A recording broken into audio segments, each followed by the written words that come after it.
Continuando en el capítulo 4, el primer de Samuel, me toca, los filisteos capturan el arca. Y empieza así el primer versículo y dice, y Samuel habló a todo Israel. O sea, yo creo que esto ya habrá pasado y lo estaba contando, ¿no? Y dice, en aquel tiempo, bueno, Israel estaba en guerra contra los filisteos. Y bueno, resulta que en un momento se encuentra, pelean, Israel sale vencido, ¿no? Pierde. Y en esa guerra mueren 4.000 hombres. Y como que los del pueblo de Israel decían, no, el Señor no, como que nos abandonó, nos soltó la mano, ¿qué pasó que no ganamos, no? Entonces se le ocurre ir a Silo y traer el arca del testimonio, del pacto.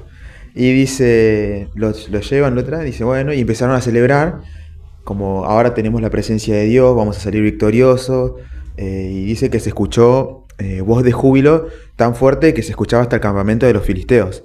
Y como que empezaron a temer los filisteos diciendo, no, ahora está Dios entre ellos. Como que antes no pasó y ahora pasó y como que vamos a perder. Ya está. Y empezaron a contar las grandezas de Dios, cómo lo había liberado de Egipto y todo lo que había hecho. Entonces, como que en un momento hasta como que se motivan solo, dice, filisteos, sean hombres valientes y se empiezan a motivar, y sean hombres y combatan.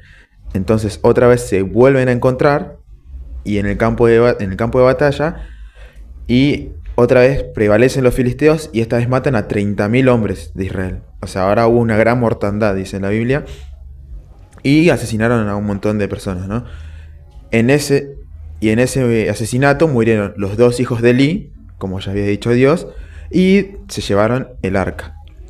A todo esto, un hombre de la tribu de Benjamín se escapa de la guerra y logra llegar a Silo el mismo día. Y llegó con las vestiduras rasgadas, sucio, todo, y le cuenta a la población lo que había pasado, y como que había mucho alboroto, y Elí estaba como esperando, pero también tenía algo en el corazón como que se sentía mal porque claro, no estaba el arca, sabía que se la habían llevado. Y cuando, bueno, llega este hombre y Elí escuchando tanto alboroto, acá dice que los ojos se le habían oscurecido ya. O sea que ya Elí era ciego y de 98 años. Escuchando todo, se acerca y le dice al hombre, hijo mío, ¿qué ha pasado? Y este hombre le cuenta todo. Lo que pasó, que murieron 30.000 hombres, que sus hijos también murieron y que les robaron el arca. Y cuando escucha eso, Elí como que se desfallece, cae, se desnuca y muere. Entonces, en ese momento, dice que era, bueno, hombre de 98 años y si era pesado. Se ve que tipo, al caer, si el peso lo jugó en contra. Bueno, y bueno, fallece Lee y también estaba su nuera, ¿no? Escuchando sobre los rumores que había muerto su esposo y que también murió su suegro. Y ella estaba embarazada a punto de dar a luz. Y bueno, con todas estas noticias como que le agarraron los dolores y dio a luz, pero también iba a morir ella, como lo que había dicho Dios, como que toda su familia iba a morir. Entonces, como que las parteras le dicen, no te preocupes porque has dado a luz un hijo varón. O sea, y ella como que sin darse a entender ni nada, le pone el nombre y se llama Icabod, que significa sin gloria, diciendo, traspasada es la gloria de Israel por haber sido tomada el arca de Dios, y por la muerte de su suegro y de su marido. Dijo pues, traspasada es la gloria de Israel, porque ha sido tomada el arca de Dios. Así termina el capítulo 4. Y en el capítulo 5 habla sobre el arca en la tierra de los filisteos. Dice, cuando los filisteos capturaron el arca, como que lo llevaron a la ciudad de Asdod, y lo pusieron justo a su dios Dagón. Al día siguiente, como que Dagón aparece en el piso, como postrado al frente del arca. Y como que los filisteos van, lo paran, lo ponen en su lugar. Y al día siguiente, otra vez Dagón en el piso, pero esta vez tipo con las manos cortadas y el cuello cortado. Todo tirado en el piso. Y para que lea esta parte, habiendo caído postrado en la tierra delante del arca de Jehová, Dagón, ¿no? Y las palmas de sus manos estaban cortadas sobre el umbral, habiéndole quedado a Dagón el tronco solamente. Por esta causa los sacerdotes de Dagón y todos los que entraban al templo de Dagón no pisaban el umbral de Dagón en Asdod hasta hoy en día. Como que fue medio, como que los remarcó lo que había pasado, ¿no? Y bueno, se agravó todo lo que hacía Jehová porque en esa ciudad también había mortandad de los filisteos iban muriendo. Y si no morían, le salían como llagas, o ¿cómo era esto? Tumores, dice. No, tumores, dice.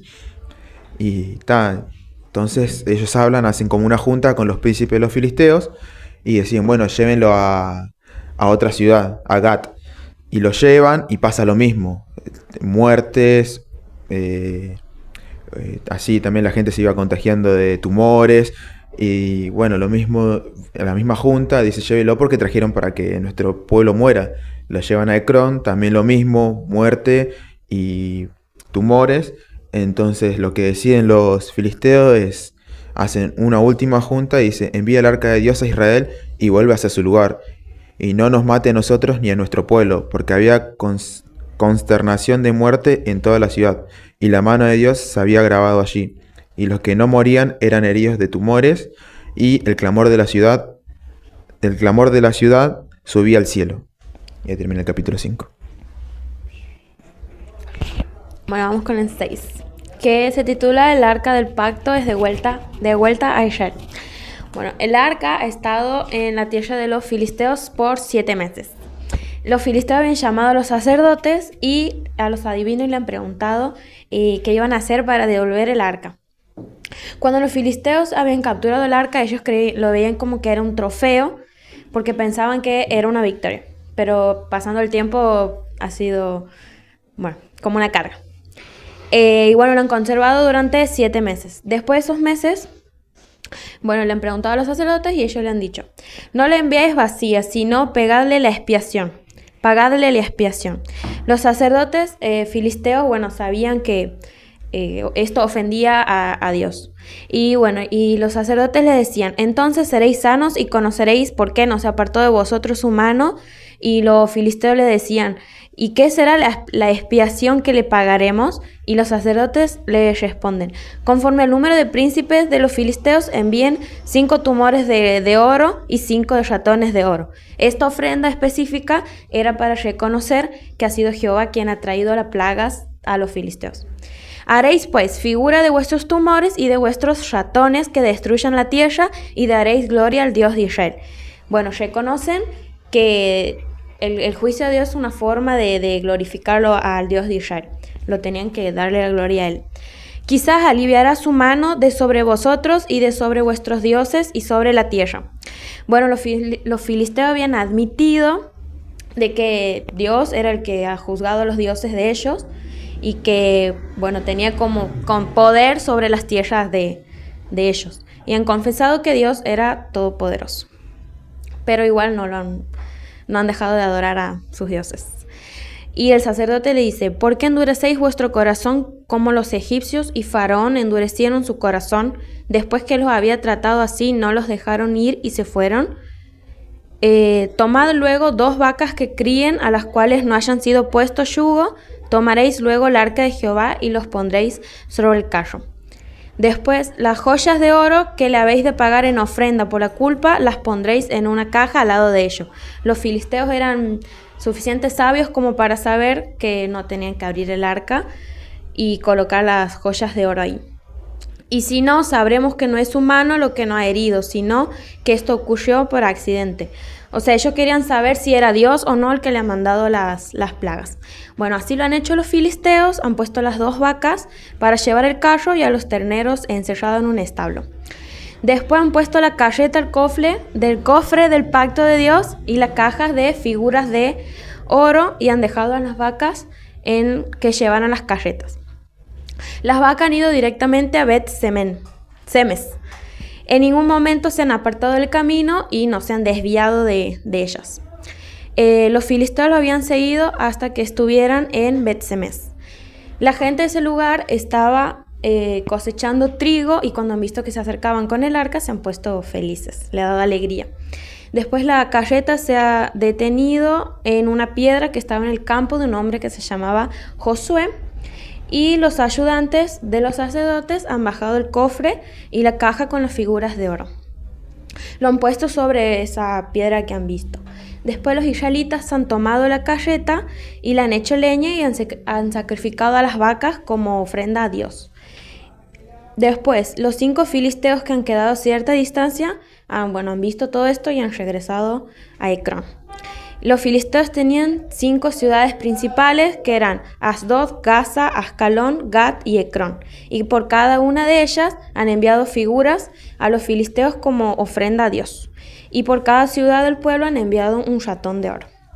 Después, en la piedra han colocado el cofre de Dios, que hasta el día de hoy se sigue en el campo de Josué, que está en Bet-Semes, como testimonio de todo eso, como lo hacen siempre. Mientras el cofre ha estado en Bet-Semes, Dios ha castigado con muerte a 70 hombres y toda la gente ha llorado por eso. Y decían que nadie puede vivir delante de un Dios poderoso como el de ellos, que es mejor que llevemos el cofre a otro lugar. Cuando estaban ahí, había una aldea que se llama Kiarat Jearim, que entonces a la gente de ahí le han dicho que los filisteos les han devuelto el pacto y le decían que vengan por él. Después los habitantes de ahí han puesto el cofre de Dios en la casa de un hombre que se llamaba Abinadab, el cual estaba sobre una colina. Y también han consagrado a su hijo Eleazar para que cuide el cofre. Y el cofre que estuvo ahí estuvo 20 años. Y toda la gente lloraba y buscaba a Dios.